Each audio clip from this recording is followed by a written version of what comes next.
Thank you for coming tonight. We're happy to have you here, and we're happy to be able to broadcast that for the folks who weren't able to make it tonight. I'm Richard McCarthy, Norfolk Town Planner.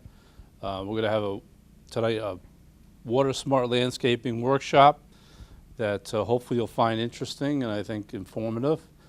Some of you probably already know these things, but I think you probably could always learn something, 2 or 3 things. So tonight we have Julie Wood from the Charles River Watershed Association who will be presenting, and then Ben Bornstein, who is going to talk more about specific plantings and landscaping. We have the workshop tonight is part of a water management grant that we received from the Department of Environmental Protection with the state. The overall goal is to try to make smart decisions with water. This is more, we'll be talking about landscaping. Next Tuesday night I'll be going to the Board of Selectmen. Actually, I have to retract that. The Select Board.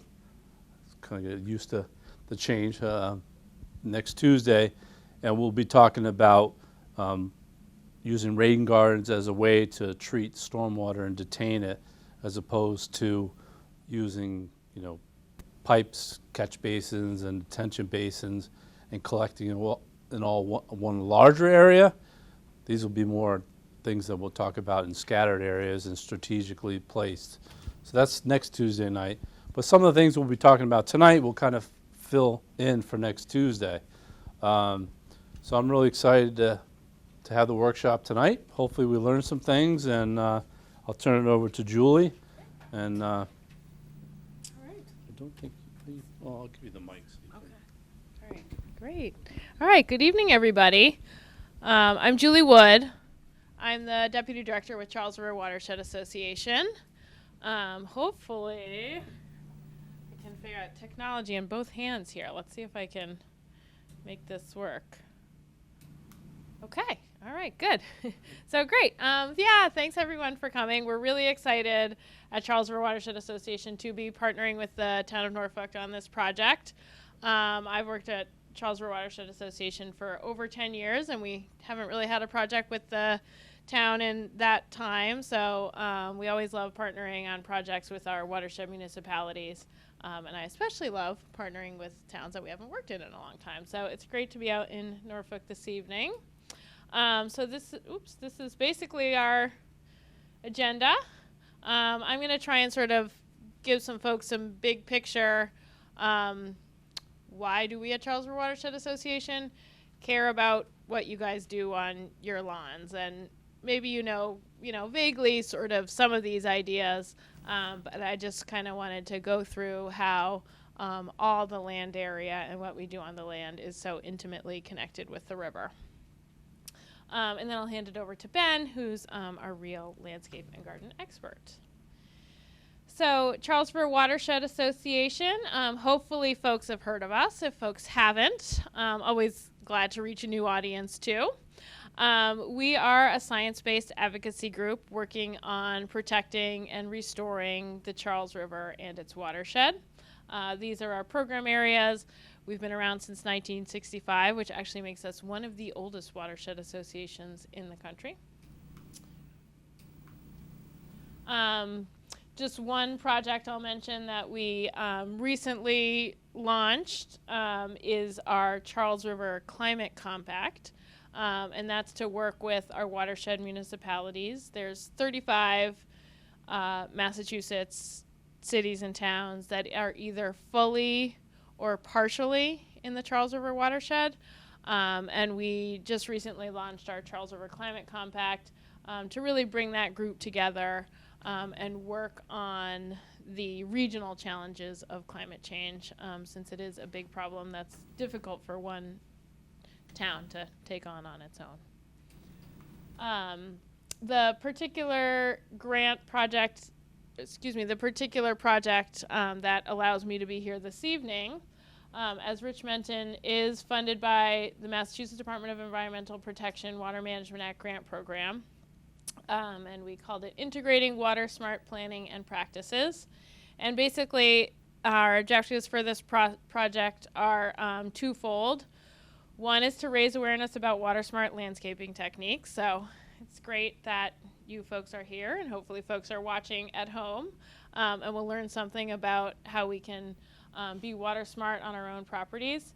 And then the second part, which is what Tuesday's presentation at the Select Board will focus on, is identifying opportunities to infiltrate stormwater runoff to recharge our local aquifers, because rain is basically water falling free from the sky, and if we hold on to it in Norfolk and put it into our aquifers, that will help with some of the public water supply challenges. So I've used the word watershed a bunch of times already without defining it. Just in case folks aren't familiar with what a watershed is, I put the bathtub here, the like old-fashioned bathtub up when I go talk, with the young kids, but I think it's a good, it's just a easy thing that everyone could picture. So when you take a shower in your shower, the water goes, all over the place. It hits the wall, it hits the back, it hits the front, but all that water eventually ends up in one place, and that's your drain, your bathtub drain. And so that is basically like a watershed, and the river is our drain. So our land area, the water falls all over it, and the river is essentially your drain. So anything that falls, an area of land that drains to a specific water body. So in the Charles, our watershed area is a 308 square mile area around the Charles River, which includes basically all of the town of Norfolk. So there's a picture of it. Some folks don't realize that the Charles River actually starts up in Hopkinton, ends in Boston, much like the Boston Marathon. However, the river takes 80 miles because that's what rivers do. They take long, sinuous, bendy routes. I mentioned that the watershed area is 308 square miles and includes, again, either all or part of 35 cities or towns. We have 19 dams, which primarily reflects our industrial history. Most of those dams are, over 100 years old at this point. We're not really building new dams. In fact, we're taking some out. One got taken out in Bellingham. People may have seen that in the press in 2016, 2017. We have over 1 million residents, so it's a very developed, impacted area. And we focus on a watershed scale view, not just an individual town. Everywhere is in a watershed, just if folks are interested, these are watersheds across the state. And there's the Charles. Okay, so I mentioned that we are fairly developed watershed. And why that matters is because when we develop in traditional ways that development has occurred, we significantly affect the way water interacts with the landscape. So one thing we do is we pave over and we build on our landscapes. And that means that water can no longer go down into the ground. So this little cartoon picture on the left here is a natural landscape where about 50% of the rain that falls is actually going down into the ground and recharging the groundwater. Over here on our developed area, that's only about 15% that's actually getting into the ground. Now, this is a highly developed, higher impervious cover than we have here in Norfolk. But still, we're decreasing infiltration, and then we're increasing runoff. So essentially, when that water can't get down into the ground, it will just go into a pipe. It'll go into the nearest water body. It'll eventually get out to the Charles, and then it'll be lost downstream. So one of the big things we work on at Charles River Watershed Association is to make a developed landscape function more like a natural landscape. It may not look like a natural landscape, but are there ways we can encourage more rainwater infiltration even with all these buildings and roads, are there ways we can reduce the amount of water that's turning into runoff? So that's a big part of what we do. So today we're going to be kind of talking about how you folks can fit into that on your own properties. And then on Tuesday, we'll be taking a broader view of that and talking about some opportunities to do that around town. Okay, and groundwater. It is both the source of Norfolk's drinking water and also the reason there is water in the river when it's not raining. So just a little cartoon just showing the underground water table is basically what's feeding our river when it's not raining. And then, of course, it's also what we pump our water out of. So those can, sometimes be seen as competing sources, having water in the river for fish and habitat versus having water for humans.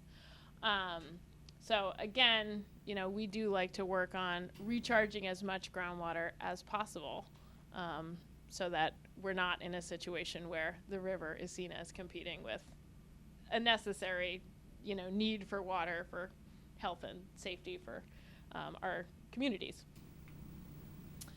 Drought wasn't really something we were thinking about too much until 2016 hit us. So in 2016, the state did experience a record drought, and basically all of our watershed and really most of the eastern part of the state. We saw, this is a picture here, we saw some of our smaller streams and tributaries running dry.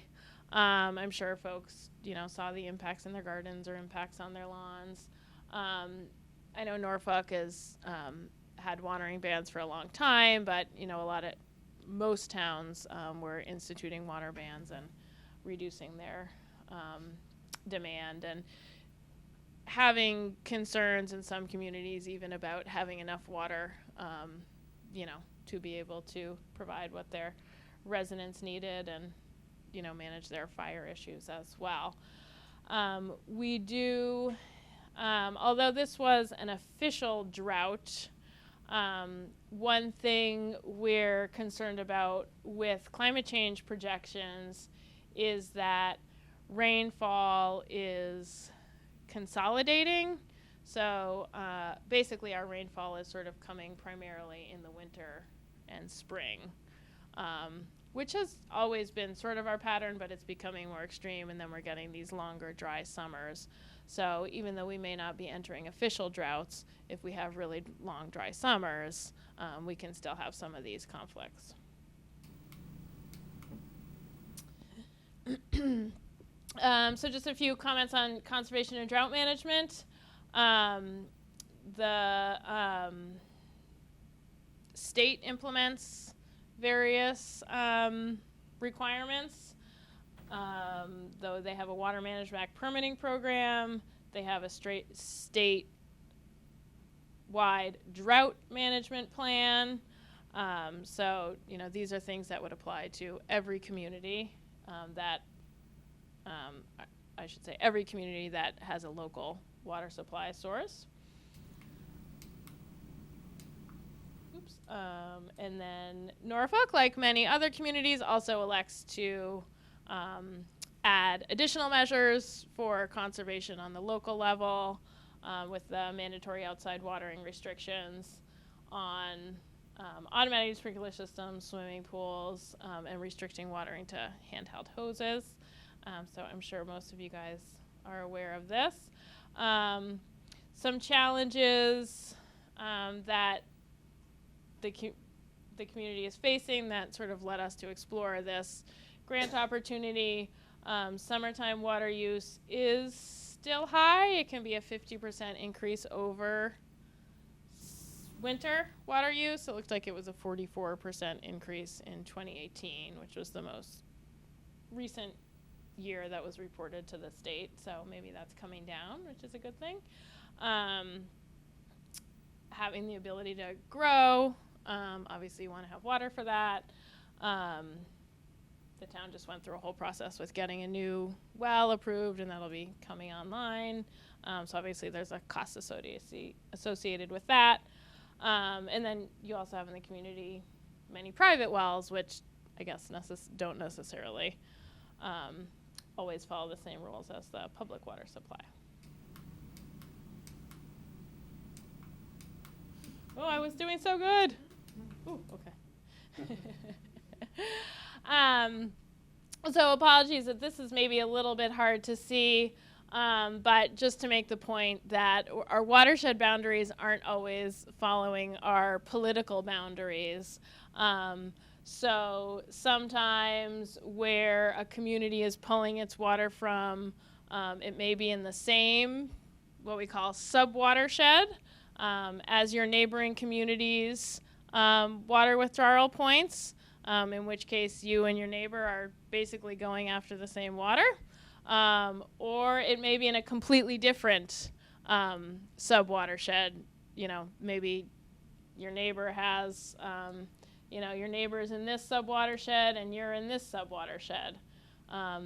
Your neighbors, perhaps your neighboring community's public water supply could be impacting waterways that are in your community, though. So these natural boundaries, they don't follow our political boundaries. And this is from a mapping website that the state has that basically lets you see on these little sub-basin scales or sub-watershed scales which ones are really getting a lot of water taken out of them. Some are getting water put in them through wastewater discharges. So it kind of shows you that balance, sort of where is there like a budget mismatch, where are we having too much withdrawals and not enough deposits. And so the red and pink colors there basically mean too much withdrawals and not enough deposits. I just wanted to briefly mention a few things we see other communities in our watershed doing if folks are interested from a conservation perspective. Watering bans and restrictions, that's pretty traditional approach, and you guys are already doing that. Tiered water pricing basically means the rate you're paying per gallon is higher over some certain limit of water. That's sort of to target the high water users. Seasonal water pricing, generally more expensive in the summertime. Monthly billing, I understand the town is transitioning from semi-annual billing to quarterly billing. It can still be hard even if you only get your water use data 4 times a year. It can still be hard to kind of associate that with your actions at home. So monthly billing is good feedback. There are some water tracking website and phone apps that are out there that people are using. I'll talk a little bit about an example because we actually partner with another community to pilot one of those. And then, of course, mitigation or increasing groundwater recharge. So again, if you're just taking that rainwater that's falling free out of the sky and holding onto it and putting it into your aquifers, that's, of course, something you're welcome to do and actually encouraged to do from a stormwater management perspective. So it can be a win-win. We partnered with the Dedham Westwood Water District to pilot one of these web apps. The one we use is called DropCounter, and it's a digital water tracking tool. People could get it on their phone or via a website. You logged in, it was linked to your water bill account. And basically it gave you entered some info so that they understood a little bit about your household. Because water use isn't exactly like energy use. Energy use is very much associated with the size of your house. Water use is more associated with the number of people in your house generally and the kind of appliances you have. So the user put in some info, yes, I have a washing machine, no, I don't, all these questions. And then it would give you, basically compare you to your neighbors, people who have similar number of people in their households use this much water, you use this much water. And then it would also just sort of compare you to some averages. Are you a very light water footprint or are you a very heavy water footprint? And it would populate, even though they just launched it in 2017, it populated with all the historic data that the water district had, so folks could, see kind of their past water use. So it was an interesting tool. It also had some good features that the water district like. They used it as a communications tool. So things like hydrant flushing, they could really get hyper local with those notifications. Since the hydrant flushing doesn't all happen in one day across town, most cases, it's usually like this neighborhood, then this neighborhood. They could notify just this neighborhood on their day. And so it was cool. They liked it. We did see with this declines in summer water use, which were greater among DropCounter users than non-DropCounter users. So after the 2 years, we did get the water use data and do an evaluation. The biggest decline was observed in the largest water users. Of course, they have the biggest decline to go. They have the wiggle room. But it provides that feedback so that folks kind of get a handle on their water use. So is that DropCounter available for? The municipality contracts with, or the water department. Basically, the water department would contract with the company, Okay. and then provide this, and then provide the service. There's another one called WaterSmart that Sharon, I think, uses, and that one, I don't know as much about that one because we didn't partner with them, but my understanding just from hearing the folks in Sharon talk about it is that one also offers a billing service. So I think it's a pretty attractive tool to the water department folks. Did Dedham Westwood continue to use it? Yes, they still have it. Will they decide to cut it? I'm not sure, but yes, they still cut it. So it costs the town, I don't know how this scales, if they have different pricing tiers for bigger or smaller towns.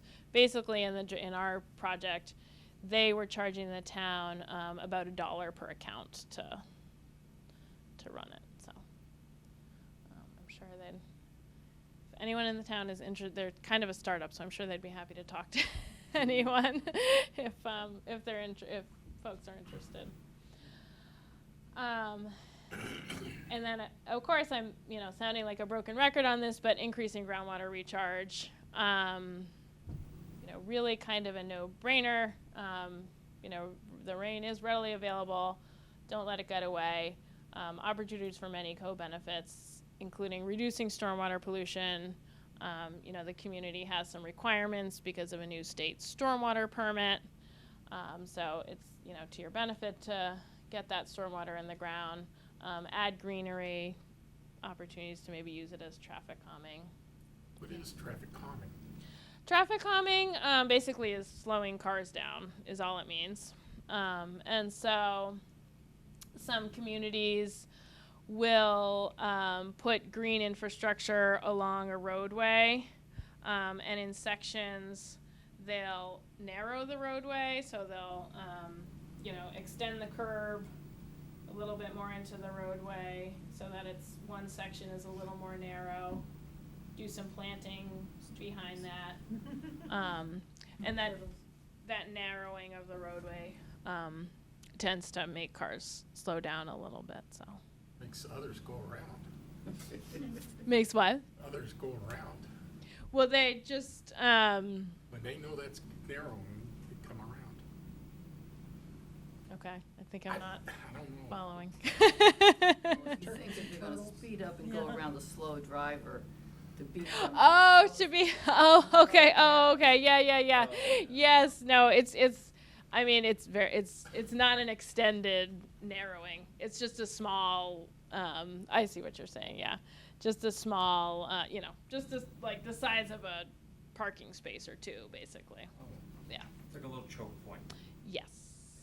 just a mini choke point. And yeah, probably some roadways where maybe it isn't necessarily appropriate. Like, you might not take that technique on like Route 109, but you might take that technique like on Main Street or some of your smaller residential streets. So I think that is it for me. Just need to give a shout out to our funders and our partners. As I said, we're excited to be working with the town. Thanks to Mass DEP for funding us. I'm excited to be working with Ben and BSB Landscape and Garden. I'm happy to take a few minutes of questions before I hand it over to Ben. We also have plenty of time at the end for questions, but yeah. With the water restrictions, is it okay for homeowners to withdraw water from the river? Yeah, I mean, technically, is it okay to go down there with a bucket and take water out? Yeah. Okay. Yeah, I mean, and private entities can also put in their own well. I mean, that's an expense. You have to dig it. And as long as they're taking under a certain amount of water, you don't need approval at the state level. I don't know what the town situation is on that. So the Board of Health does their private well requirement. Okay, so you would need to, I guess, get that checked by the town. Yeah. Yeah.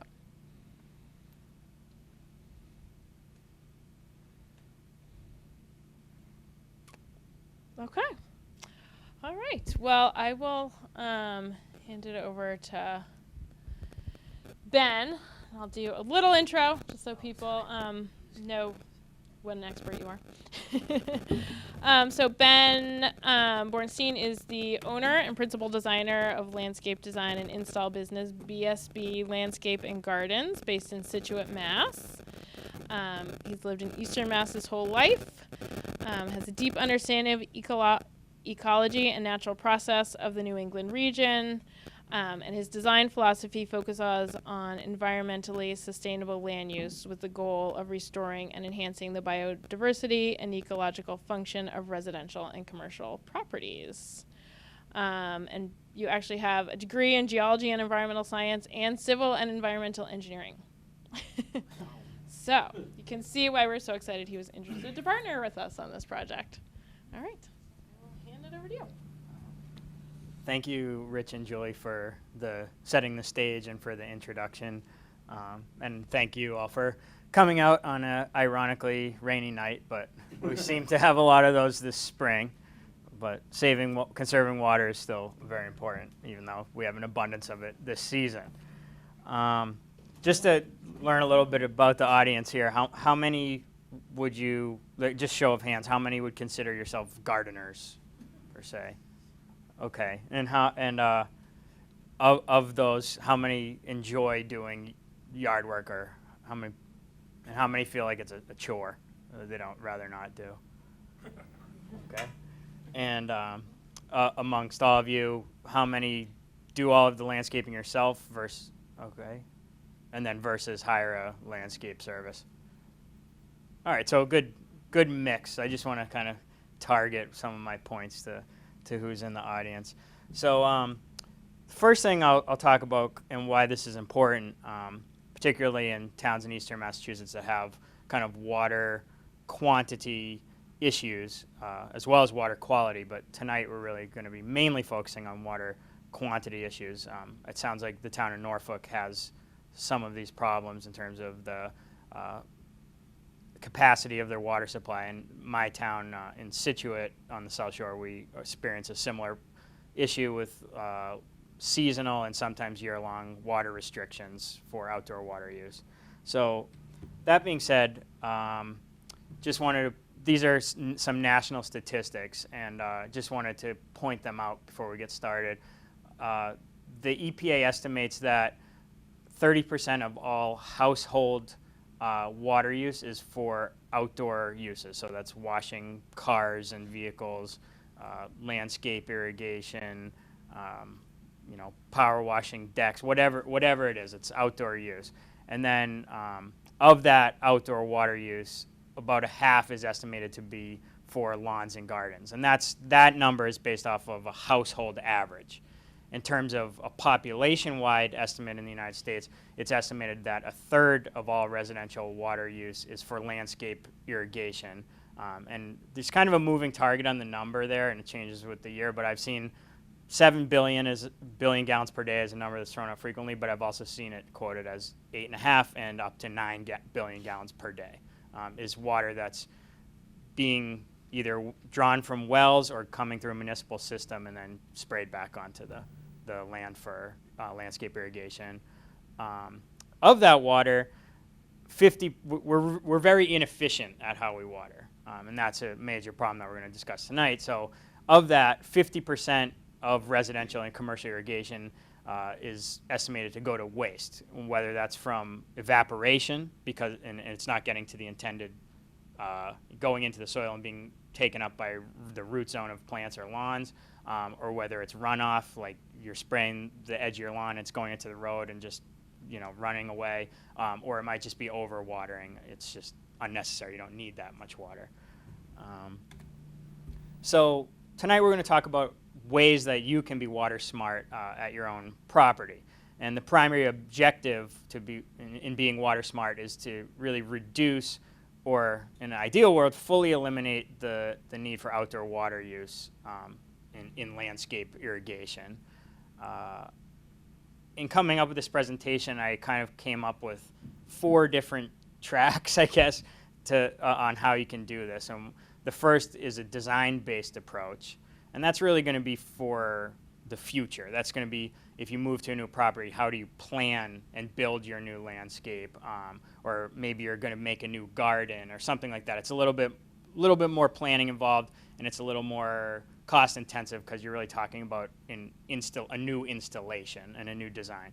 The second, which is behavioral change, those are things we can do now, starting today, to try to reduce our water use. And in that, I've called out 2 separate categories. One is kind of our gardening and horticultural practices, and the other is just our watering behavior and watering practices. The third category that I think needs to be a standalone is lawn care. So how we care for our lawn and how we water our lawn. It's kind of related, but a little bit different than just general landscape irrigation for planting beds and whatnot. And then finally, I just want to briefly, Julie did a good job kind of bringing up the concept of low-impact development and green infrastructure, but we're going to talk about some small-scale LID, as it's known, and green infrastructure projects you can do on your own property, and that would be rainwater harvesting and then some kind of specialized stormwater management techniques. So the first, I guess, track we'll talk about are kind of the landscape design strategies. And forgive me, I'm going to be going through covering a lot of material fairly quickly and briefly. So if you have any questions on specific things, ask them now. And then if it's a more theoretical question or a general question that's not related to the presentation, we'll have a time at the end to do that. So if you need more clarification as I'm going, just feel free to shout out or raise your hand. The first part of any sort of landscape design or site planning or land development, however you want to look at it, is really to evaluate your existing site conditions. So every time I go to a new property, the first thing I look for is where are the wet areas, where are the dry areas, how much sun does this portion of the property get, how much shade, what are the soils like? Are they dry and sandy, or are they kind of humusy and rich and organic? Those are all really important factors because your site conditions are what are really going to dictate how you design your landscape in a smart way, and in doing so, you can really cut down on the water use that you might need. The second component of that is really understanding and knowing your plants. Just as an anecdote for me, this as a landscape design practitioner, that was something that I kind of was a trial by fire thing. In the infancy of my business practice, I couldn't tell you how many times I went to the nursery and I picked out this plant that I had in my head because I liked the foliage or the color or something like that, but I wasn't really thinking deeply about where that plant's going to go. I had an idea from a design mind of that's the plant I want, but I didn't fully evaluate where that plant's going, and I had a lot of failures. I mean, as the gardeners in the room know, sometimes you don't put the plant in the right spot and it doesn't do well and it dies. So that comes to the next point, which is really, as you're coming up with a design strategy to conserve water, really pick the right plant for the right place. I can't tell you how important that is grouping plants that like dry conditions in the dry part of the yard. Grouping plants that like afternoon shade in a place that gets afternoon shade. Don't put it in the middle of the lawn in a full sun environment. That's really going to help cut down on the success of your plantings and also how much water they're going to require to stay healthy. In selecting plants, and this is obviously getting more popular, but it's really we really need to start considering the use of native species when we come up with our planting designs. Obviously, I'm not one of these people that only uses native plants in my designs. I use whatever is most appropriate. I tend towards natives, but sometimes there's a lot of horticultural varieties that are very aesthetically interesting or provide a certain value to a design, and that's important to use. But in general, we really should start looking towards native species because they've evolved in our ecoregion, over millennia and are very well adapted to the conditions that we have here. Your question? No, that's just a statement. That's the theme of the Massachusetts Federation of Garden Clubs this year, and next year go native with shrubs and trees. Okay, yeah, and it's really gaining. So here in Norfolk too. Oh, okay, locally as well. That's great. Yeah, it's really gaining in popularity, and even from an industry perspective, you're seeing a lot more landscape professionals using native plants in their designs and installations, and you're also seeing a lot of nurseries starting to carry these things and even market them. I know now, if a lot of the nurseries you'll go through and they'll have American Beauties, I think, is a brand that is native plants or cultivars of native plants, and it's catching on. But the reason why they're great in terms of WaterSmart landscaping is just they're tough and they're low maintenance. You still have to think about where the plants are going. For instance, there's native wetlands plants that don't want to go in a dry spot, and there's xeric plants or plants that really want a dry, bony soil that really shouldn't go in a wet spot. But either way, you're going to have more success with the longevity and the adaptability of the native species over some sort of horticultural variety that might need a lot of pampering and water. I alluded to this a little bit, but another part of the design piece is to planting grouping. So, that one flower might look great in the middle of everything, but it might be a plant that requires a ton of water, whereas all of the plants around it are drought-tolerant species. So what happens in that scenario is you're dragging the hose out to water this one plant, and you're watering all of these other plants accidentally around it that really don't need the water, and that leads to a lot of waste. So plants that like to have a lot of water should be together, and plants that tolerate more dry conditions and are drought-tolerant should also likewise be together. And that will help a lot in the time you spend watering and dragging the hose around the yard too, because you can water all the things that need water in one shot rather than doing it piecemeal here and there, dotting about the yard. Lastly, I'm not going to talk too much about land forms at this point, but you do want to remember that water runs downhill, and from a topography perspective, in your own yards, you really can take advantage of slopes. So drier plants should be near the top of slope, and wetter plants down towards the bottom, because you're going to have just a gradient kind of how the water is. So when you're thinking about your yard, whether you live on a steep hill or even a pretty flat surface, just think about where are the low spots, where are the high spots, and then you can kind of pick your groupings, pick your plants, and then group them accordingly to those conditions. And lastly, and this will probably be a theme tonight, probably the most important piece of design for reducing water requirements is to reduce your lawn area. Lawns are probably the biggest user of water in our landscapes, at least if you want a lush green lawn all summer long. And there's strategies we can use to try to still have a aesthetically pleasing landscape that the neighbors won't, kind of be like, what are those folks doing over there, getting rid of their lawn? But it's important to address the fact that the lawns are a big water user, and that reducing them is probably the number one design piece that we can use. Obviously, that gets a little bit more into kind of like site planning and redevelopment or new development planning. The average homeowner property, you might be fairly limited on how much you can reduce your lawn at this point, but it's something that should be addressed, and I'll bring that up again later. So the next section I'm going to speak about are really things that we can do now in the present tense to help reduce our water use. The first one, which the gardeners in here probably know, is that we should be using mulch and mulching our planting beds. Mulch really acts kind of like insulation in the sense that it forms a vapor barrier that prevents water from evaporating too quickly from the soil, and it also helps to insulate the soil so that the temperature stays cooler. And the higher the temperature, the more evaporation. So mulch really helps to hold in water and keep soil temperatures down that reduce the evaporation rate.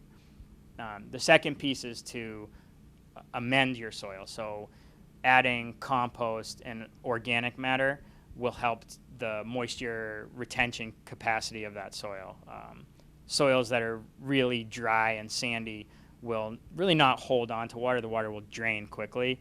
Whereas if you have more organics and compost, it's kind of like it's like a sponge, and as the water seeps down into the soil, it's going to get soaked up by the organic matter and held for a longer period of time. The third practice that we can do in terms of a gardening practice is to really time your plantings, and this obviously doesn't apply to annuals, which we're going to kind of put in when we want them, but plantings in my installation practice, I actually cut off plantings around June 15th, and then I don't pick them up again until the end of August. And that's because I have a much higher success rate if I don't plant in the hot summer months, and I also don't have to worry about watering that much, which at that stage it's usually up to the homeowner. So I can't be there to water plants in order people want to pay me, and then if you put in a bunch of plants in a heat wave in the middle of July and they die, it's a touchy subject. So, as a general rule of thumb, I think try to plant in the spring and in the fall when temperatures are cooler and water is more available naturally. Another point to bring up is kind of what I would call the establishment phase of plantings, and it's important to point this out because, in general, the purpose of WaterSmart landscape is not really to have to water your garden, but I just want to point out that in the first year of growing after planting, which is known as the establishment phase, that watering is necessary during that phase. Supplemental watering is necessary unless it's a super drought tolerant species or it's in a wet area and you have a really rainy season. You really do need to water that first year until the root zone of that plant is established. That being said, after the first year, a lot of plants don't require much water. If you notice that they're droopy and dry or they're suffering, maybe they do, but most kind of hardy plants that are in the right place don't need a lot of supplemental watering after that first year. And that brings me to the next point, which is it's kind of like I guess an old wives' tale, but it's a good kind of metric to go by, which is the 1-inch rule. And that is that landscape plants require approximately 1 inch of water per week, whether it's through natural sources or through watering. Obviously, there's some plants that want more than that, and there's some that want much less than that, but it's just a general way that you can check your behavior. And one way that people do that is they sometimes, if they have an area of the garden that they're watering by hand, You can put out like an old coffee can, or you can buy like there's things called rain gauges you get at a garden center, and you can just see did an inch of rain fall in this area while I was watering this week, and then you kind of know, because sometimes it's ambiguous when you're out watering how much water is actually going into the soil. It's hard to gauge, so that's a good trick to do that. Julie? Yeah, can I ask a question? Yeah. Also a novice gardener, so I was just wondering, I mean, my understanding is soil that has higher organic content can hold more water and will also help hold more carbon in the ground. Right. So on the amending the soil, how are you doing that? Are you doing that during planting? Are you doing that, like, how is that? Yeah, so there's a lot of, obviously, if you're talking about a new planting installation, you would do it at the time that you create, I guess, the planting beds, or you are installing the new plant. If you're planting a big tree or something, you probably want to get some compost-enriched loam, or if you're just planting in the native soil, buy a bag of compost and kind of mix it in. So there's that side of it, which is doing it at the time of planting, which is important. And then the other strategy you can use is to top dress. So it's almost like mulching, but you can take an existing planting bed that maybe either you scrape the mulch back or maybe the mulch is worn away over the years, and then you can add like a thin layer of compost like you're mulching then. And now what will happen is a lot of the the organisms and soil biology will kind of bring that in and help incorporate it. Plus it will build up over time. And also mulch is, it eventually becomes an organic material that goes into the soil. It's just if you're using like a shredded bark mulch or something, when you first put it down, it's really not organic matter. It's kind of just wood chips that are there, but over time, as that decomposes, it turns more into compost and helps build up the organics. Your shredded leaves, grass clippings. Yep, exactly. That's another. I said compost, but you can certainly use your own grass clippings, leaves that are shredded up are both really good sources too. And what else was I gonna say? Oh, and then another way you can do it is through tilling, but that's really only in specialty applications like a vegetable garden or something. You don't want to go through your perennial beds with a rototiller and rip everything up, but you can do it in small areas with like a hand cultivator or something like that. Just scratch it in. So in addition to kind of the horticulture and gardening practices, and this is really the heart of the matter here, is there's watering practices that we can do today that will really help cut down on our water use. Just again, show of hands, I'm just curious, how many of you in attendance have an irrigation system? Okay. And how many water with a hose? Or water. If I do water, yeah. Okay. And how many use water in can or by hand? That's almost. Okay. All right, that's good. It's a good mix again. So the first thing to say about watering is to water deeply, and really what that means is most of you all know this. This is like 5th grade biology, or even earlier. But the leaves don't need the water. It's the roots that need the water. So when we're watering, if we really want to cut back on the amount of water that's lost to evaporation or is just not going to the right place, we want to really get in there and water the base of that plant and water it slowly so that the water infiltrates into the soil and it does the job, what you're trying to do. Watering a garden is not like this, I don't know, it's probably like a Norman Rockwell painting or something, I don't know what, but it's not like this idea of standing out in your lawn with a hose spraying everything. You should go take your hose and get right in there. What I do in my practice is I always make sure I have a long enough hose that I can get up close to the plants that I'm trying to water, so I don't have to stand back and spray them. And I get one of those adjustable like hose end nozzles that has a shower setting on it, and I find that to be the best. So you're not blasting it, with a high pressure water stream.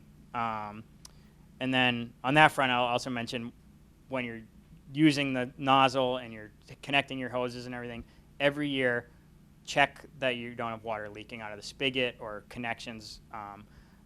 A 5-cent rubber washer will save you so much water that just sometimes goes to waste. And I know it's hard.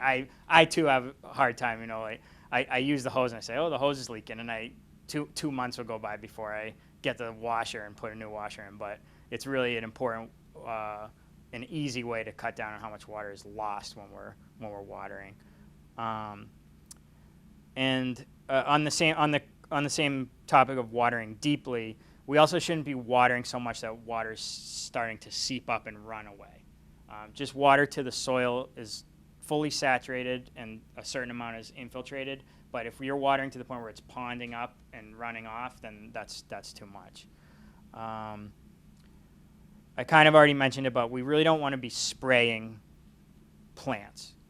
That leads to high loss due to evaporation, and it's also horticulturally not good for plants. It can cause a lot of plant pathogens to, affect your plants that you're trying to keep healthy. Another important part of watering practice is the timing that you choose to do it. I know for me, watering my yard is probably the lowest thing on my list of stuff to do, but it's important to try to avoid watering in the middle of the day. It's much better to try to water early in the morning or kind of early evening, late afternoon when the sun is lower and more of that water is going to soak into the soil where you're intending it to go. Spraying water around during the middle of the day, especially in hot summer, is going to lead to a lot of water evaporation, and it's really just taking money out of your pocket and throwing it out the hose, really, because it's not doing what you think it's doing. On that topic of watering, we can also, it seems like people here use a lot of different methods to water their gardens, but there are alternatives to watering with a hose. A hose isn't necessarily the most efficient way to water our gardens. Using a watering can is a really good way to water a small amount of things in a small area, and it really makes you be mindful and conscious of how much water you're using, because it's a lot of work and it's very slow. So that's one approach. And then two other approaches are a little bit more, there's a little more involved to getting them set up. But one is to use a soaker hose. Soaker hoses I don't recommend them as a form of long-term irrigation, but they're very good for what I talked about, the first year establishment phase. I sometimes use soaker hoses at some of my projects. I set them up for the client on a timer, and so I know, okay, that soaker hose is running 3 days a week, for 20 minutes or whatever I think the water requirement is. But what they do is it's kind of, are you all familiar with soaker hoses? They're a permeable rubber hose that water drips out of. The only problem with it is you can't control how much water goes, where it's kind of random.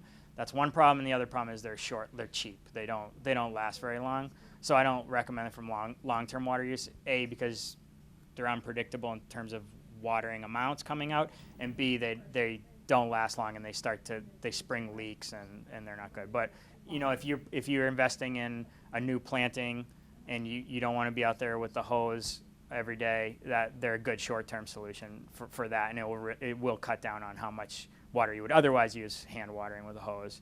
And lastly, for the folks that have irrigation systems that are plumbed to the house, we can also use drip irrigation, which is really the gold standard for watering landscapes within an automated system. And what those are is it's a length of hose, irrigation tubing, I should say, that has emitters, which are little holes that give a specific amount of water over time. So one of the commonly used ones in our area is it's about 1 gallon per hour is what comes out of each emitter. And they're at a certain spacing, and you basically snake them through your garden beds and staple them down. You can mulch over them, whatever, to hide them, so you don't have to look at them. And then it goes onto your automatic irrigation system. So just like your lawn sprinklers, you set the run time and what days of the week and all of that. So the drip irrigation is really a good way to go. And both of those systems are also very useful in, I'm not going to talk about this much today, but for some of you that are into like annual flower gardens or do vegetable, edible gardens, they're really useful in those settings. You save a lot of water rather than trying to hand water vegetable gardens. You can put in a row of a drip hose or a soaker hose, and then just that's kind of your watering method for the season, because those annual flower gardens and vegetable gardens are very water intensive. They require a lot of water. They're different than the other kind of landscape plantings we're discussing in general.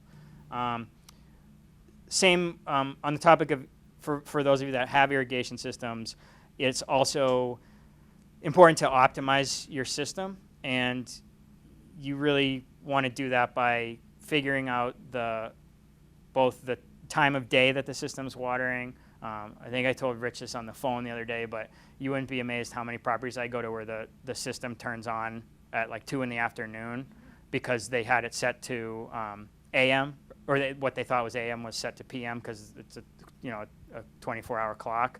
So what they meant was to have the water going at 2 AM. And so making sure your time is set right and that the time of day is good. You're not watering in the middle of the day. Also knowing how long to water, what duration. It's important every few months, especially after winter, to check for leaks. A lot of times the hoses can get little pinholes and they're spraying water everywhere unless you really walk around and look closely, especially if it's a drip system and it's mulched over, or if it's a lawn system and it's leaking under the irrigation head. It's kind of hard, but you should try to kind of audit your system frequently and look for leaks. Another important one is to check your spray area if we're talking about sprinklers. I know we've all seen it where you're driving along, you see someone's lawn sprinkler just watering the side of the road because it's overspraying onto the road or driveway or something like that. That's, again, a huge waste of water that can be adjusted with a different spray nozzle or changing the direction of the spray heads. And then finally, if you don't have what's called a rain sensor, I would highly recommend installing a rain sensor to your system. Most of the modern irrigation controllers have a circuit that the rain sensor can plug into. It's a pretty cheap add-on, and what that will do is it'll prevent the irrigation system from turning on during rain. It has a little water sensor, and it sends a message to the controller to shut off during rain.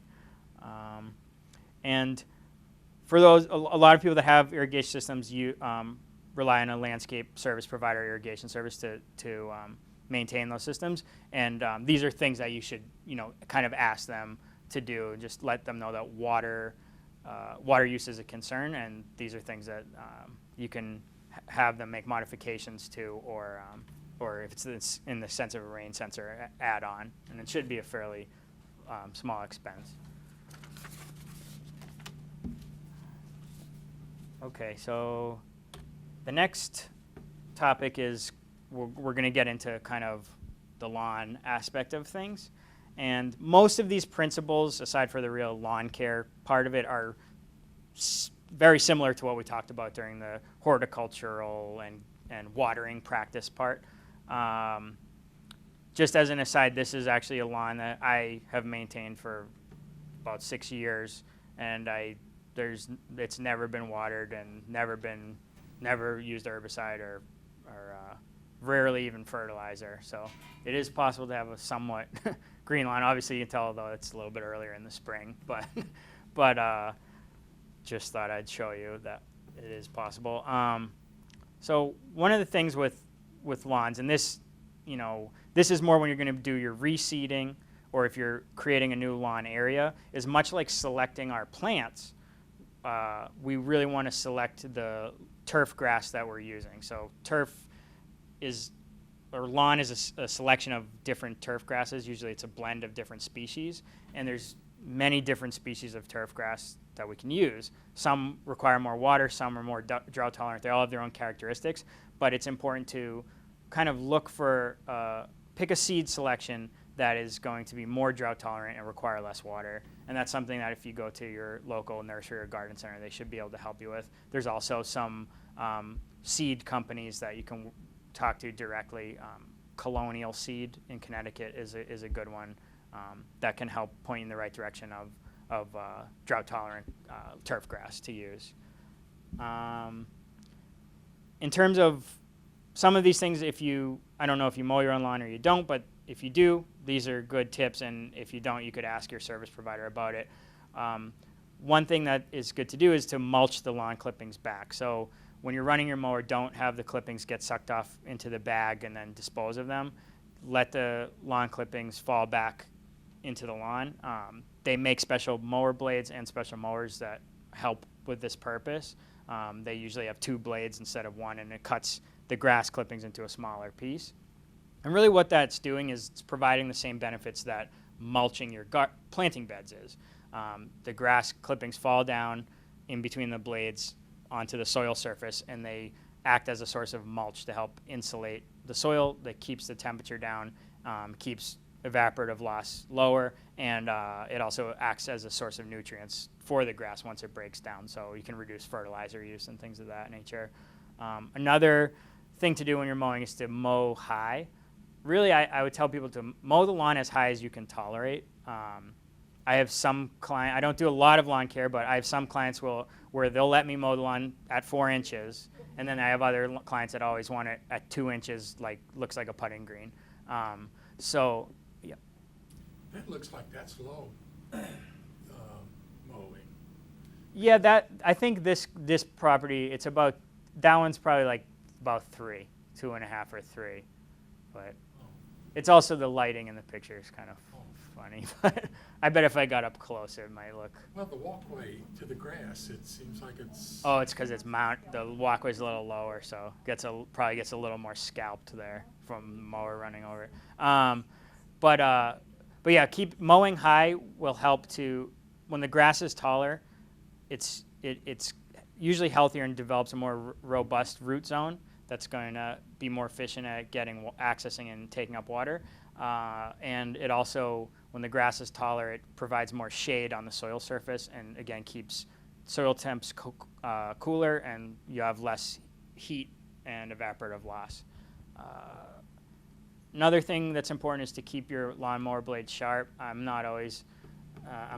guilty of not doing this all the time, but the blades, as they get dull, they kind of whip the top of the grass, and what that does is it damages the blades because it doesn't make a clean cut, and that it makes the lawn look kind of brownish at the tips, and it also makes it more susceptible to disease and things like that. So it creates a cycle where the lawn looks brown more often, and then you end up watering it more. But it might be just because it's getting more damage from a dull blade. So keeping the blade sharp is a good lawn care practice. How much water it saves, I don't know, but it is one that I think psychologically, when you see diseased brown grass, you think, oh, we need more water, and that's not always the case. Fertilizing at the right time. So a lot of people use like a 4-step program or something like that, where they're going to come out spring, early summer, midsummer, fall, and fertilize. But it's really not prudent it's not good to fertilize during the middle of the summer. What the high nitrogen lawn fertilizers do is they promote aggressive growth of the grass. And if we're promoting growth during the middle of the summer, these turf grasses are going to require more water to stay green. I should have mentioned this a little earlier, but most of our lawns in the Northeast are cool season grasses, and part of their life cycle is to go semi-dormant to fully dormant during the summer months when it's hot and dry. And what that means is the grasses actually turn brown naturally. Most people have an instinct to, when they see that, to water them, and watering will help because it'll keep them cooler, it'll keep them more saturated, and it will stay green. But if we want the lawn to stay green throughout the summer, we really do need to use a lot more water. So that goes into, like, if you're going to fertilize midsummer, you're going to have to water more because you're going to have more new growth that requires a higher amount. In terms of watering the lawn, there are signs that you can look for when the lawn actually needs water. A lot of times if we're using a sprinkler or irrigation system, we kind of set it and forget it, or we just have a schedule in our heads. We go out, on Tuesday afternoon I water the lawn, and really we should be looking for whether that turf grass really needs the water. And what you can look for is kind of like if the grass looks floppy and kind of flaccid.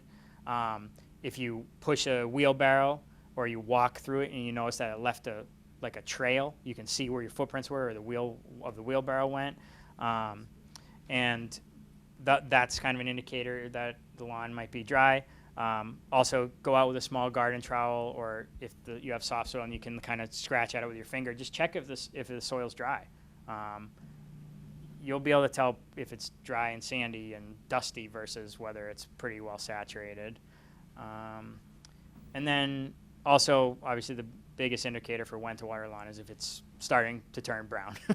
That means that it's usually getting dry. But always, like I said, take a garden trowel, look if the soil's dry or not, because it could be a pathogen or it could be damage from mowing. You don't really know why it's necessarily brown. It will come back.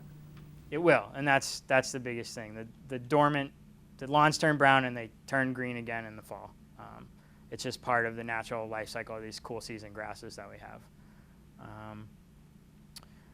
Watering, this is the exact same as I mentioned, so I won't get into it, but timing, don't water in the middle of the day when it's hot and dry. Try to water overnight if you have an automatic system, or early morning or late afternoon or early evening if you're doing it by hand.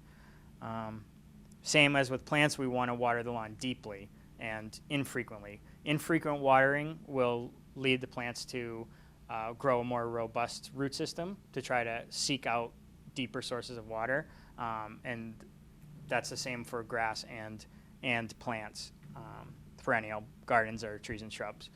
And finally, I already brought this up, but just we want to adjust our irrigation system. So check for leaks, make sure you're not spraying the driveway, things of that nature.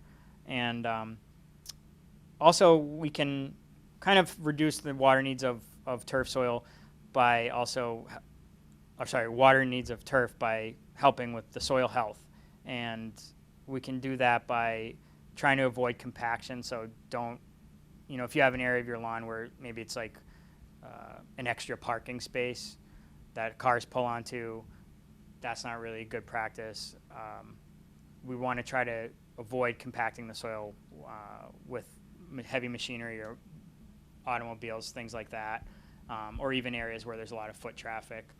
And obviously, you can deal with that by renting a compactor, an aerator, or hiring someone to aerate your lawn, which will kind of help with that, alleviate that. I saw on this old house where they put in blocks with holes in them that you can run a car over. Yeah, so that's actually I wasn't gonna talk about that today, but that's actually the topic of low impact development and green infrastructure that Julie brought up. That's actually a low impact development technique. So that's actually like a type of paving system that allows water to infiltrate and recharge the groundwater. But it can also, it looks like lawn, it doesn't look like a paving area. So it's kind of like a two-part thing. It looks like lawn, but it also is a paved hardscape area. And likewise, you can do similar techniques, not with lawn, but in terms of pavers, there's systems called permeable pavers that have spaces in between the paving stones with, I won't get into it, but it allows for water to drain through and go back into the ground. So that's what those are, but they're pretty cool, yeah. And I was wondering about weed whacker, I suppose, of your comment with keeping the blades sharp. Do weed whackers damage them?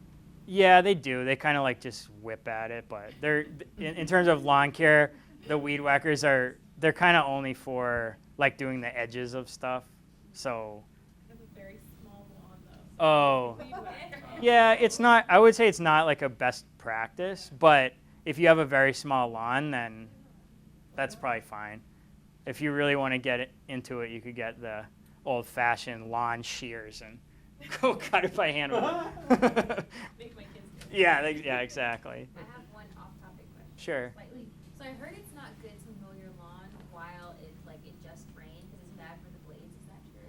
So I would say that goes more to what I was just talking about compaction. Mm-hmm. When soil is wet and you're running equipment on it or walking on it, it's more likely that it I don't really know the soil physics of why it happens, but I think maybe the saturated grains of soil, the water allows them to get more compressed.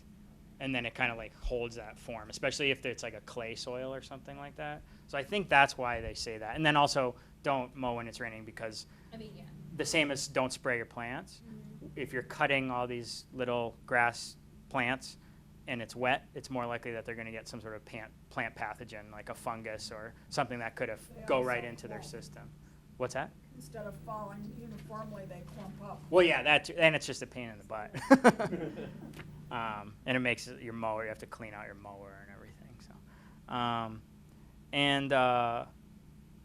yeah, and then also on the topic of compaction, and this goes for any site work or planting beds or lawn, compaction is also not great for being water smart, because once soil is compacted, it kind of turns into a really hard, impenetrable surface, and that doesn't allow water to seep through. So instead of naturally having the water land on the land surface and slowly infiltrate into the soil, it runs off, kind of like if it fell on asphalt. So the runoff rates are much higher for compacted soils, and the water's kind of turning into stormwater that's going somewhere we don't want it to go when that happens. And then in the case of lawn, it's not getting to the root zone of the turf grass. And then just like planting beds, we can add organic matter to turf soils that will help the water retention capacity.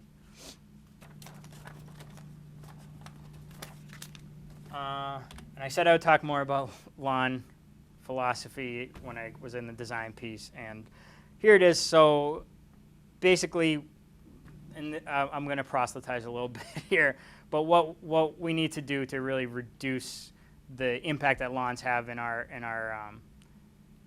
I mean, lawns take up a large part of the U.S. land area. There's an estimate that says that in terms of overall land coverage in the lower, in the U.S. and except Alaska and Hawaii, it's 2 to 3% of the entire land area is actually lawn surface, which doesn't seem like much, but if you think about how big the U.S. is, it's really a lot.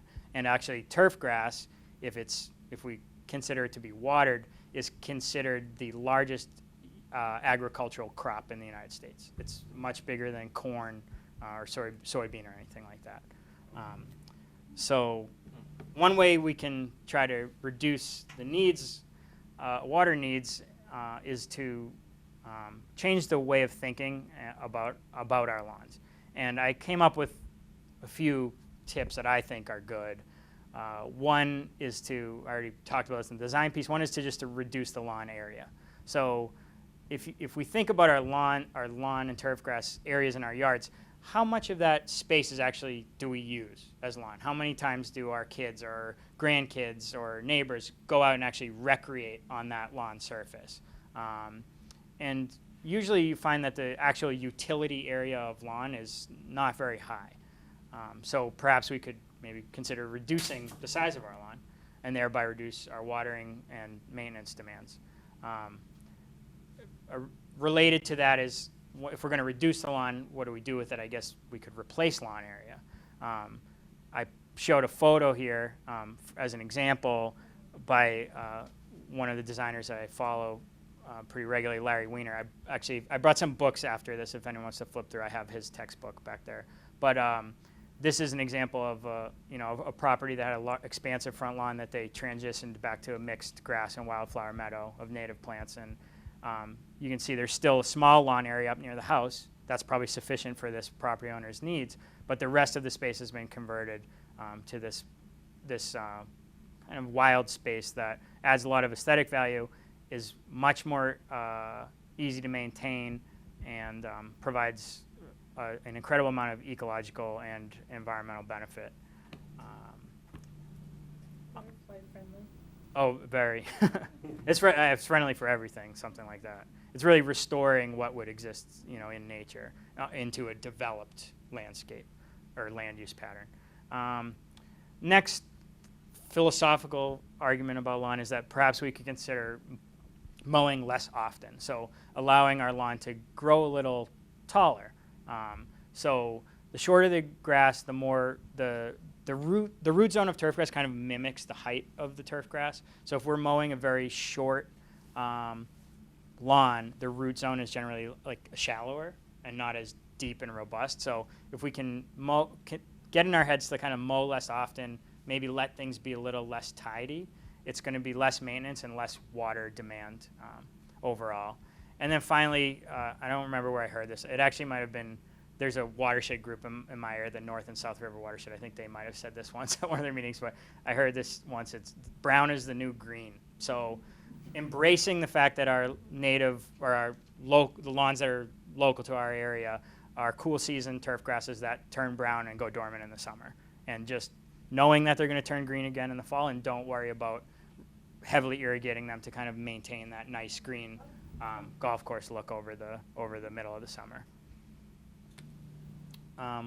One thing I want to note, again, this is mainly about water use, not water quality, but lawns and planting beds to some extent do require a large amount of agrochemicals, both fertilizer and pesticides, to keep really healthy and lush and green and free of weeds.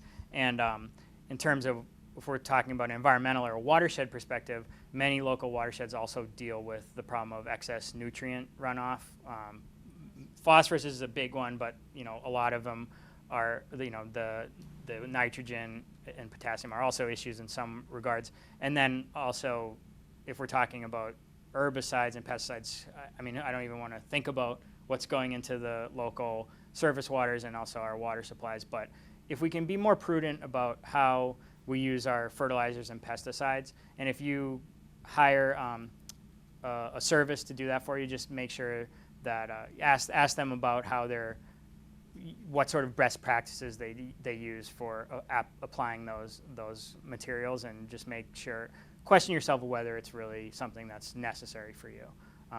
I mean, if I'm going to have a lawn personally, I also don't want it to be overrun with weeds. I like the idea of a clean lawn, but if we can change our way of thinking, maybe we can reduce some of these chemicals that are going into the environment.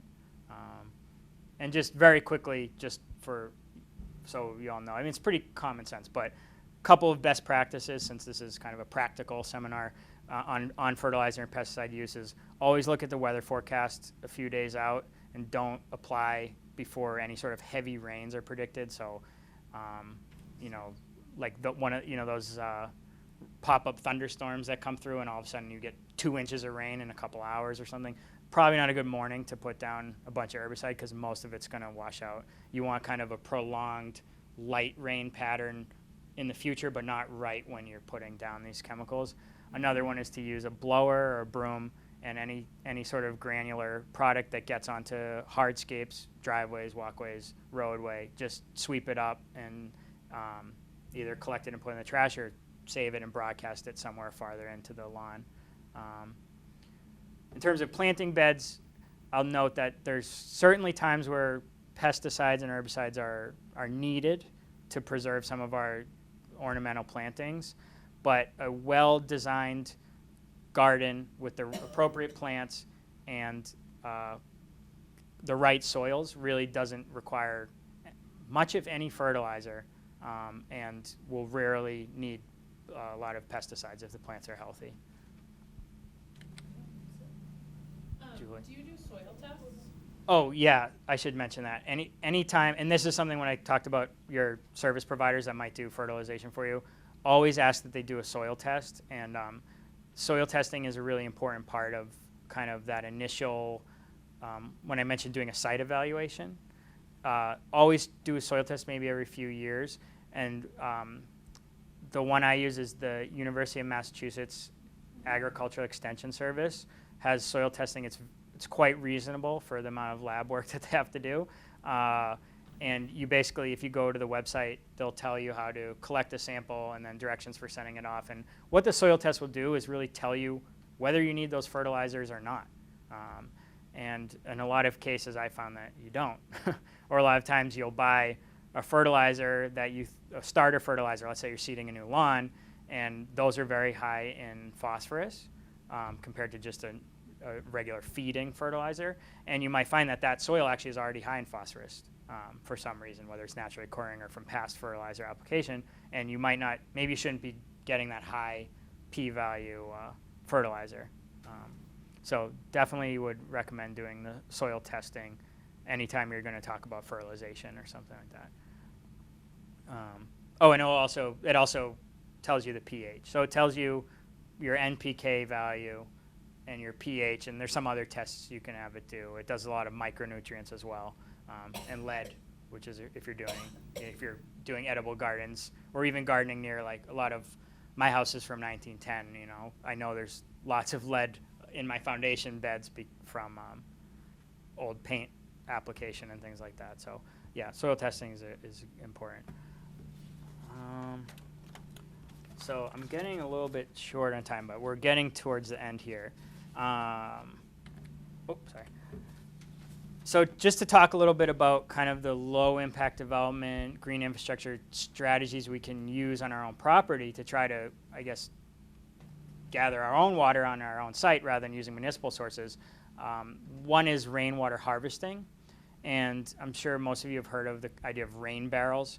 Rain barrel is the picture on the left, and it's usually a plastic drum, but it can be other things as well, that attaches to a gutter downspout, and during rain events, the barrel fills with water, and you can use it. They're really good for, like, if you have a soaker hose that you connect, there's a hose spigot on the bottom, and if you have a soaker hose that you put, like, very close by to kind of water a very close by planting bed, that works. And then they're also used for filling watering cans for watering by hand.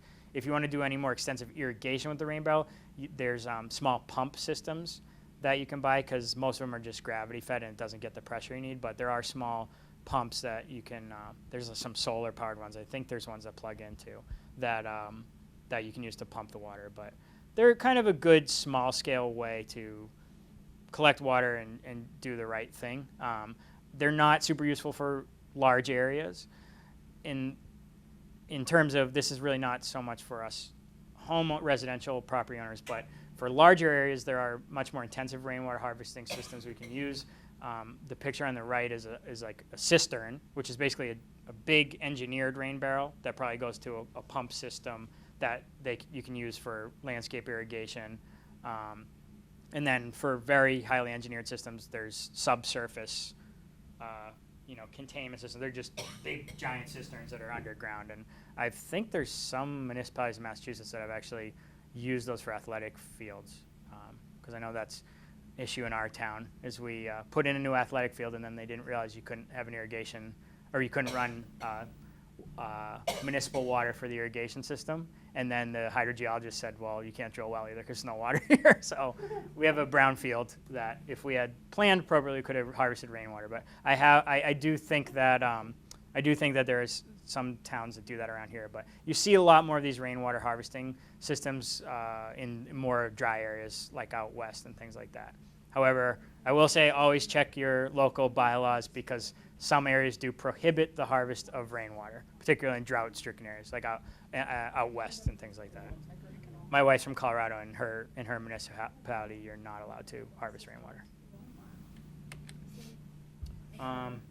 And then in terms of, this is another low-impact development strategy, but there's ways we can deal with kind of the stormwater, which is the water that falls on our properties and runs off the land surface.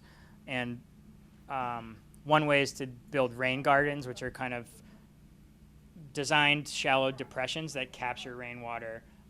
And they're usually a landscape feature that, the same way you'd have a planting bed, you could have a rain garden. And those help capture rain and use it to water those plants and also help infiltration. Likewise, there's some earthwork kind of strategies you can use, which are the idea of swales and also berms. A swale is kind of a shallow linear depression, like a ditch, I guess is a bad word for it, but it's a small ditch that kind of keeps water from running off of a site. And then a berm is a small mound, accomplishes the same purpose. You can direct and kind of retain water on your site, especially if you have a sloping yard or some sort of grade changes. another thing that I do frequently in my practice, which is kind of like a micro LID thing, is to direct your downspouts. So, like you get those accordion-looking hose things that go in the downspouts, or sometimes you have like the splash block. There's ways you can kind of try to capture that downspout water. I a lot of times will integrate like some water-loving plants in those areas, and kind of direct the water flow, whether it's through some like a little gravel channel or a small earthwork like little swale or something, and kind of capture that water and let it water those specific plants in that area. And then another form of directed downspout, I guess, would be a rain barrel, but capturing the water that comes through the gutter. And then I think you've heard enough tonight about this all gets to this big picture concept, which is that of low impact development. And just, I guess, as an aside, as we start to think about our building standards and our site development standards, low impact development is going to be one of these really things that it is already, but is going to expand and get even more common in our landscape design practice, our municipal planning practice and development. And another thing that always this is an aspirational point, but how great it would be is if the plumbing code updated so that we had gray water retention, so that the water that comes out of our sink and shower goes to an underground cistern, and then we can use that to irrigate our landscape, rather than paying our water bill for municipal water that many of these communities were already kind of maxed out for how much municipal water we can draw from. So it's kind of big picture future stuff, but I think it's stuff to think about to tie it all together. This picture is a garden. I never get pictures of gardens when they're grown in. They're always like baby plants in their infancy, but this was a project in Braintree where there's like some micro LID stuff here. All of the gutters in the front yard go to dry wells. The homeowner was tired of mowing his lawn, so we got rid of the front lawn. It was a terrible lawn anyways. And then he had a lot of water in the basement from the grading of the site. So we put in it's like a swale that we then filled with a river stone. So you don't see the ditch, but the water as it goes through there is in a channel, and then it goes to a small rain garden here that's not really well filled out, but where you see those 3 shrubs, it's kind of hard to see, but it's a depressed area there, and this is before the plantings were really filled in. And then some of the water continues to go off site because we couldn't handle the volume that was actually flowing through here, but we wanted to retain a portion of that and kind of use it in our plantings, and then also keep it from running off down the hill. And with that, that's pretty much all I have now, so we can open it up for questions or complaints. So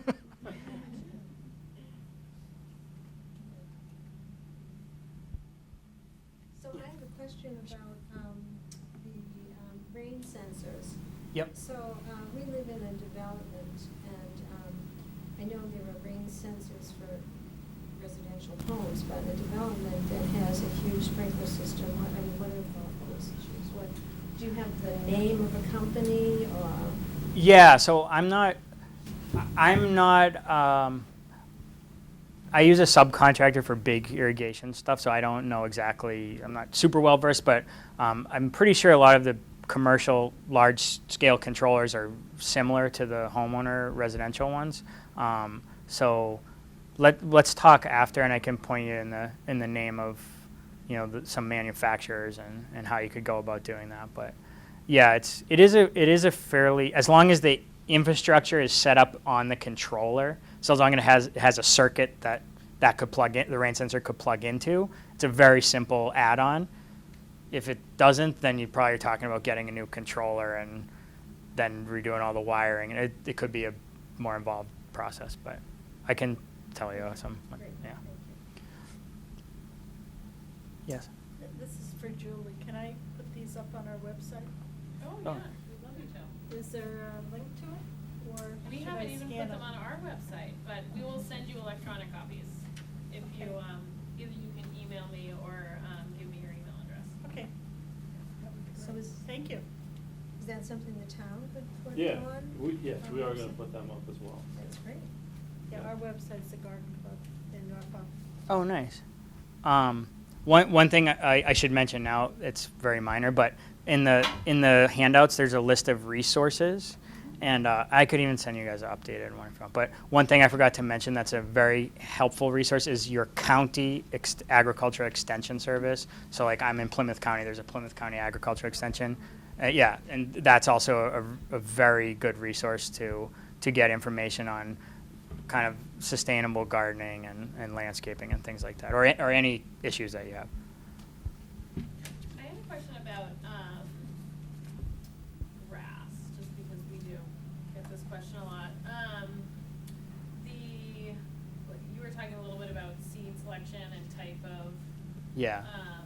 And so, from my limited knowledge, it can really vary as far as like how, just by what species you select, how deep the roots will actually go, and I guess obviously how much water it needs and stuff. Yeah. And it seems like I don't know. It can be a little. Just from my own experience and from the questions we get, like when you go into a landscape store and you're just looking at grass seed, it's usually just like, this is grass seed, or this is Yeah. shade seed, or this is, so, I don't know, do you have recommendations for how a person could find a good, I know you said there's a company to call, but any Yeah. general tips? Yeah, I don't. I would say that, like, looking to. So I'm not. I actually don't do. I do a very small lawn care part of my business. Like most of it is where the lawn area gets ripped up because we're using an excavator, doing something like we have to fix it back. And then I have a few clients that just as a favor to them, I maintain their lawn. But so I'm not like an expert on that. There's a trade association that I'm a member of called the Ecological Landscape Alliance that there are people that just do lawns, and they would be very good to ask about that. The seed mix, in fact, some of our developers in our town now, and some of the landscape architects are starting to specify drought-tolerant seed mixes on development projects because they know we have a watering ban, and because they know they probably can't have an irrigation system. And I know that I've used one called Colonial Seed Company. They're good. They're in New England. And is that, maybe, in your experience, is that easy for a person to find something that advertises that drought tolerant or not? I don't think that in local Stores. garden centers and nurseries, it's easy to find. There are some brands now. I don't know. It might be marketing, but there are ones that I've seen that they'll say like our most drought tolerant mix or drought tolerant grass or something like that. I'm guessing there's some validity to the packaging that those ones are probably require less water, don't turn as brown in the summer or whatever. Yeah, I've seen that. I've actually seen that in a couple of like the bigger garden centers. I don't know if I've seen it in any of the box stores, but they have it. I can't off the top of my head. I don't know like what brand that would be, but it is not. It's not easy. If it's something that you're going to need to kind of seek out a little more, and there's probably a little bit more botany and horticulture involved, so it might be something that's good to ask somebody that's what they do, I guess. Do the people do the hydroseeding? Do they have mix? Or how's that work? So they buy from the seed houses, Okay. and you can spec whatever you want. So like even that picture I showed of that meadow front yard, like Larry, his work, like they seed that, Okay. and sometimes it's hand seeded the old-fashioned way, but a lot of times there'll be a hydroseeder, Okay. and you can spec what seeds you want. I mean, I don't know. All contractors are different. Some guys say no, this is the way I do it, but a lot of them you tell them whatever the spec is on the plan, and then probably have to tell them where to get it, but they'll use that. But yeah, it's just, and that's another thing. Oh, I should mention, sorry, I know we're doing questions, but one thing that was part of this project was also to think a little bit about kind of the barriers to implementing some of these smart water strategies that I see. And one of the big ones is kind of the green industry or the landscape industry. Like any big industry, is kind of slow to adapt and to change, and also to change business plans and direction of businesses. It costs some money, and there's some growing pains there. So that's a big one. So sometimes I don't have like a really good answer for you guys about where can you go, because it's not always there yet. And I think a lot of the barriers that I see into implementing some of these strategies are just people's perceptions and kind of preconceived notions about how they maintain their yard, what their yard's supposed to look like, and how to garden and things like that. We did, as part of the project too, we came up with like a fact sheet on that should be available too, that explains in more detail kind of some of the barriers that there are to getting these things done. But a lot of it is just, we're at a point where we're kind of at a tipping point, I feel, and people need to learn some new methods or be willing to kind of change their behavior so that we can really focus on our limited resources that we have. And doing that is exciting too, because there's opportunities for kind of new designs, new ways of doing things, and new ways of thinking about our property. So. Just a curiosity question: have you seen a change in inquiries that you get after the 2016 drought versus prior to that, or not really? Yeah, yes and no. I think that a lot of the clients that find my business are of a certain mindset maybe already, and usually when people want a planting design, they say we want low maintenance, we want it drought tolerant, all of this. And then also in my geographic area, working in the towns that I work in mostly like always have water restrictions, so it's a necessity to kind of design in that manner. I do think that after the drought, people did get much more concerned, because especially if we're talking about a design or an installation project, people don't want to invest in plants that they might not be able to water and that might die. So I think more people were certainly interested in things that don't need water and that they know are going to live. So yeah, I think, yeah, yes and no. Yeah, I guess the answer. It's hard to tell sometimes. I think just like, and I'm sure in this town there's, or I guess when you were talking about the DropCounter, you said the people that have they use the most water have the biggest way to, the people that use the most water don't seem to be as concerned, I guess, with this, but the people that are more cognizant of how much water they use, they all of a sudden, say, well, how can I cut back in my yard and my landscape? And I think the drought made people get a little bit more aware of that. Very good. Nope, I'm sorry. Are there native plants good for slope management? Because we bought a house and they planted ivy under all the trees. Ooh. It's trying to climb up everything. It's this, and I'm allergic to it too. Ooh. So he doesn't want to pull it all up because he doesn't want soil running downhill. Right. But, so are there native plants that I could put in to replace that? Definitely, yeah. And that's one thing about native plants that I would say the beauty of native plants is you really kind of look to the biology and the botany of these plants, because they're not some cultivar that was created in a greenhouse somewhere. They're plants that grow in nature.